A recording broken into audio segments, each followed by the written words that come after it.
Hello, I'm Michael Boyajian, and I'm going to be talking again about one of my Mike and Jerry books. We've published 13. We started at the end of November, and we have 3 more to go unless Jerry's presence wants more. But we have 3 more in the hopper and 13 published, and that's on top of my 35, 40 prior books on various topics. The book I'm going to talk about today is the UK Progression. Our Whirlwind of Love from London to Edinburgh. And we've been over to the UK about 5 times. We love it there. And the last time was even better than the first time in London, which was in Edinburgh. And we had a great time there. People were very nice, very terrific. And in London too. We had one problem all the trips there. But otherwise it was just terrific. And what I'm going to talk about today is Stonehenge. Now, I know people that, they read these travel magazines and they don't realize that these travel magazines have nothing else to talk about, so they start making things up. Anyhow, people we know didn't go to Stonehenge. They didn't believe it was as great as it is. They heard that there's something in France that's bigger. So they went there, and yeah, it's bigger, except the rocks are about as high as your ankle. So, tell me. Look over my shoulder, there's Stonehenge. You could barely make out my wife and I. That's how big it is, all the way around. And anyhow, we get there, and it's a magical day from the start. We don't realize it, but it's 9/11, 2007. And at the certain time, the bus pulls right off the highway there into a rest stop, and we go inside for a cup of coffee or tea, and they start ringing a bell at the exact time that the planes hit the tower.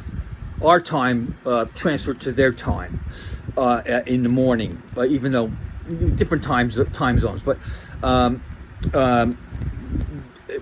it was a nice thing for them to do, not just for us, but for Americans in general, to have that moment of silence at a remote rest stop. Anyhow, we get to Stonehenge, and the tour guide makes it clear, please don't touch the stone. So we're hanging out there. We got the Inner Circle tour too, and people don't believe that we've been in the Inner Circle. I've got to constantly send out a picture of us in there. And now I know why the tour guide made it a point to take a lot of pictures of me and Jerry inside the circle. She knew people weren't going to believe we were inside. But it's not hard to do. Go in September and take the Inner Circle tour. It's not hard to do.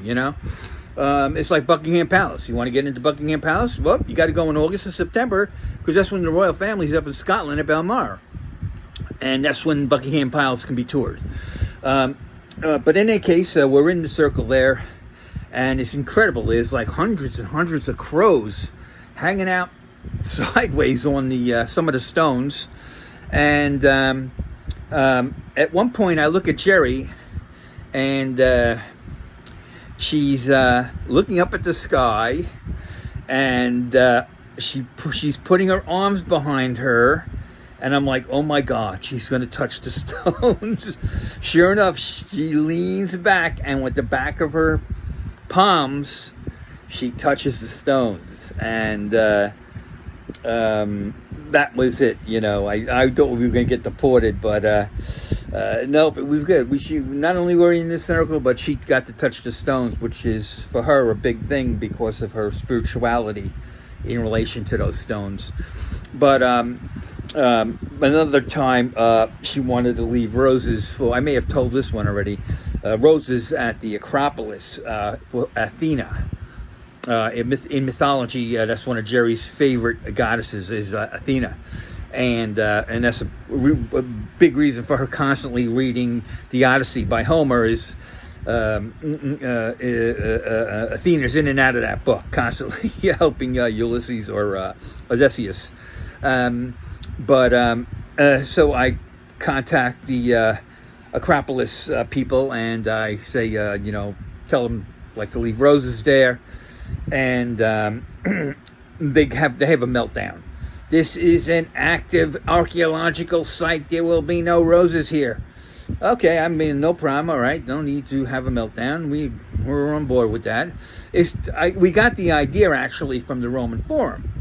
If you go inside Caesar's temple, they have flowers and cards to this day being left for him, 2,000 years after he was assassinated. So, well, what do we know? We asked. We didn't not ask. So, anyhow, that we got to know on that. And we got up there on the Acropolis. We walked right by the olive tree, and I'm like, should I mention the olive tree to Jerry? She might take a branch off or something, or take an olive off of it and get us deported. But anyhow, I got a lot of pictures of it, which I made into nice framed things and gave her. Anyhow, that's the story. Jerry got to touch the Stonehenge stones. Talk to you later.